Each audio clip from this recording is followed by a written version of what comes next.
Yay! It's our book week. Today marks the beginning of our book week.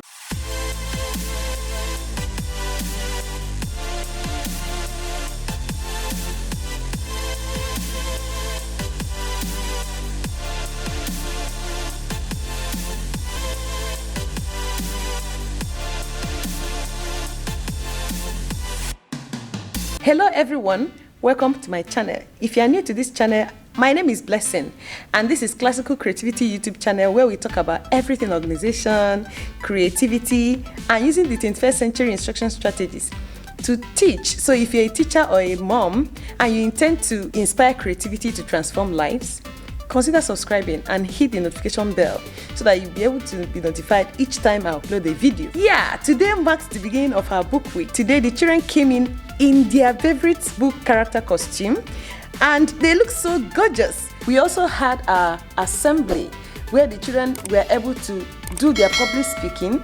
Although the assembly was virtual, but it was exciting because we were able to hear and see children from different arms in this my post. Sorry, my phone. Okay, so the children were able to do their book character costume parade.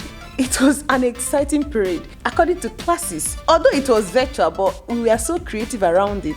We were able to manage all the classes, and in MP1 we have year 1 and 2, and in each year group we have different arms. So we were able to accommodate all the arms and it was an interesting one. I am so excited that although we are still doing virtual assembly, right now we don't converge or have meetings in group because of COVID. So we try as much as possible to maintain social distancing. And it came out so well. I am so excited about it. I'm going to show you just our morning meeting for today.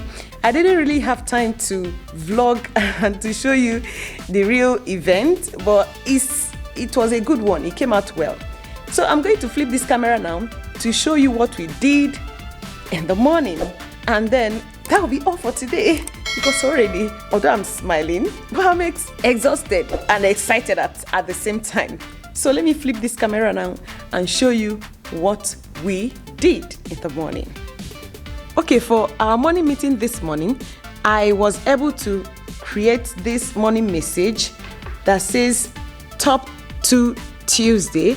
I write some favorite things about one person in this class, and the children were able to pick papers from the tray and then responded. On the whole, it went on well, but I still noticed that some of them still need to learn their punctuations, sentence formation. You know, they've stayed in their houses for virtually 2 years. It's such a long time for them to forget. So I'll continue to hit hard on that during our writers workshop, or even as we do other things we do in the class. Today is Wednesday, the 5th of May 2021. We have only 4 learning days this week because of the Workers' Day we celebrated on Monday, which happened to be a public holiday.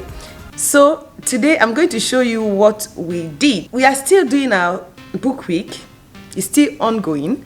So today I did stop and read. So when we were doing our math lesson, I had to stop at a point and then I read a story to the children. It was a very interesting story. I'm going to show you the story right now. So just wait a minute. I read this book to the children as at the time we were doing our math lesson. So the children were able to draw inference from the book and make predictions. It was such an exciting and interesting story. Luckily, my team teacher came around and took a snapshot of me reading the story to the children. We are still doing our book week and we have more activities slated for tomorrow being Thursday. On Friday, we are going to meet an author and it's going to be a virtual event actually, but because we are still not gathering for any assembly or any form of gathering because of COVID. So I want to show you some of the activities we did today. I'm going to flip this camera now to show you the morning message and then some of the displays I have going on right now in my class. Just trying to put up some of the displays I have and then change some of the things I have on the wall so that I can have more interesting displays. We were able to work on our science tax 2 in IPC, talking about comparing living things and non-living things, focusing on the external body part. Luckily, I had a video I played for them. They were able to look at a teddy bear powered by battery. So we are able to compare that with this teddy bear in my class. So we are able to look at the body parts, the human body parts and other animals with different body parts and what they do. And then we linked our learning to math. We are able to use the Venn diagram to compare living things and non-living things, focusing on the external body parts and what they are for. So the children did an amazing work. I'm going to show you some of the work they did. We are still wearing our nose masks. I had to put this down because I needed to talk.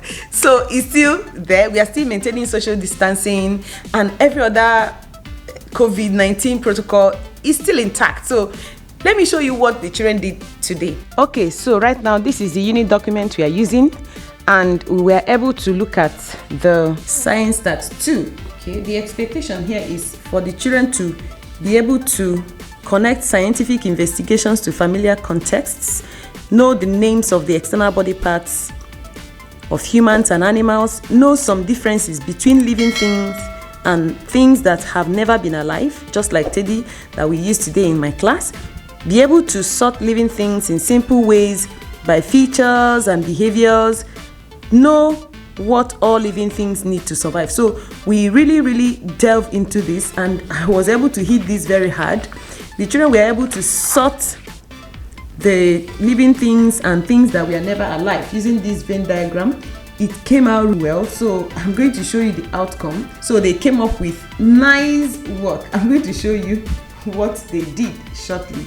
Okay, my one child was able to compare the pet bunny and the toy bear, and she was able to find the similarities and the differences. Okay, so for our grammar lesson today, we were able to look at the use of dictionary.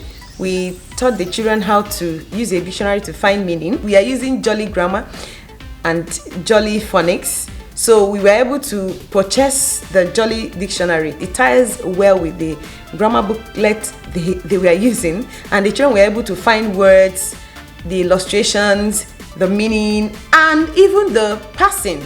It was an interesting lesson. Some of them struggled at a point, but I was able to put them through, so they were able to get it done. We will continue doing this.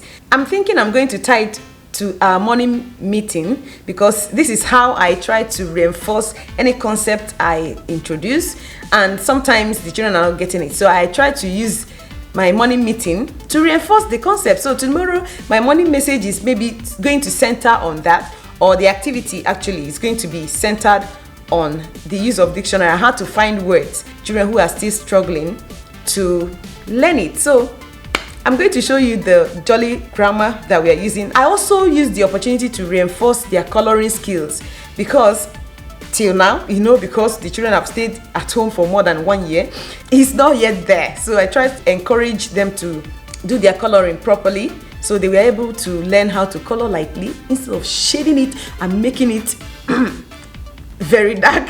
So I'm going to show you a sample of what the children did today.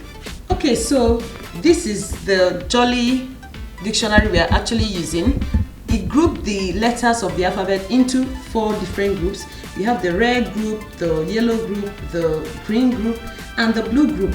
So it ties so well with the workbook as well. So the activity that they did today was to use a dictionary to find not only the meaning, but the proper spelling of words. So they were able to write the proper spelling of the words on the line, and they also illustrated the word and colored it in, because we teach art now.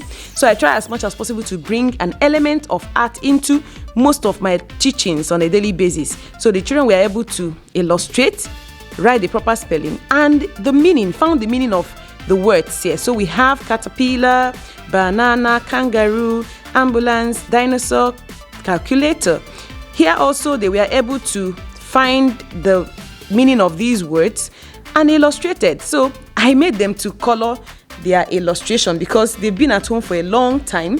Some of them have forgotten how to do their coloring. This also ties well with the display I have in my class. The red letters are the first group, the yellow ones are the second group, the green ones are the third group, and then the blue ones are the last group. And here it ties well with the dictionary. You can even see the different colors. So the children were able to refer to the display on the wall. I try as much as possible to ensure that they master the letters in each group, so that whenever they are looking up for words in their dictionary, it will be very, very easy. I'm going to change this shortly because we have exhausted all the learning targets that we have here.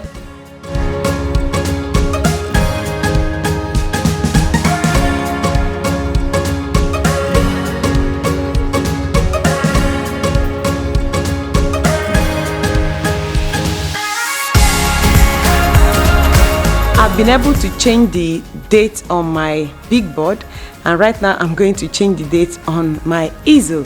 Today's morning message happened to be One Wish Wednesday, and they were able to respond to the message. It was an interesting message. Sometimes it gives us the opportunity to really talk as a class. So right now I'm going to change this because I have that of tomorrow being Thursday. So right now, to wipe the board, I'm using Whiteboard Renovator. This works wonders. If you have whiteboard in your class and you don't have this, in fact, you need to get this for your class because it is a time saver and it makes your whiteboard as clean as ever. So get one for yourself. Okay, so I just finished writing the message for tomorrow. It's ready to go. Think about it Thursday. I expected the children to write what makes them feel better when they are sick. They are going to respond to this message. We are going to discuss it, and I believe it's going to result to a very good discussion. Right now, I am done for today, but I still need to print off some of the worksheets that I'll be using tomorrow. The printer here in school is not okay, so I'm going to head over to maybe the hospital or some other place to print it off on my way home, so that I will have everything ready to go tomorrow. I'm heading home now. I'm going to see you tomorrow. Bye. Since it's not yet time for them to go to their classes, my little one is playing with the cubes from my math copy. I haven't really labeled this copy.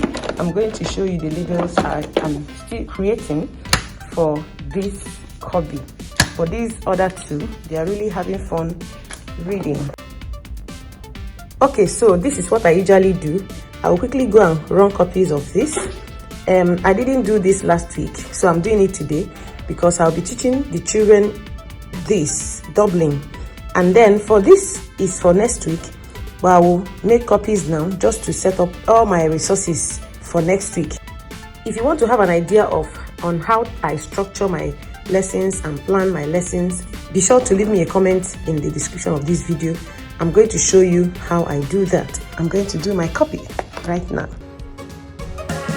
Our morning meeting for today, being Friday, the 7th May 2021, was titled Facts and Opinion Friday. I told the children to name one fact or truth and one opinion. That is what they think about Friday. So they were able to respond and place the responses down here. I usually get this from papers that are lying around in my classroom. I don't discard papers like that. I try to repurpose my papers. I was able to cut the papers into smaller pieces in order for me to, because I know that I do morning meeting in my class and I'll be needing papers to get the children to respond to my message. So I have these here. I have extra right on my desk. So here are the extra ones. Sometimes if I have an off-cut paper, maybe from the printout work I have, I usually cut them into smaller pieces in order for the children to use to respond to the message. So give it a try instead of trashing your papers. We have come to the end of our book week. It was a huge success. So excited because all the activities that we are slated to happen this week took place, and the children were able to donate some books for charity. I have in my class some of the books they donated. If you like this video, please give it a thumbs up and also share with your teacher friends. Subscribe to my channel if you have not done so. If nobody told you, you're a great teacher. And I cannot wait to catch you in the next one. So subscribe so that I can see you there. Thank you for watching and see you in the next one. Bye.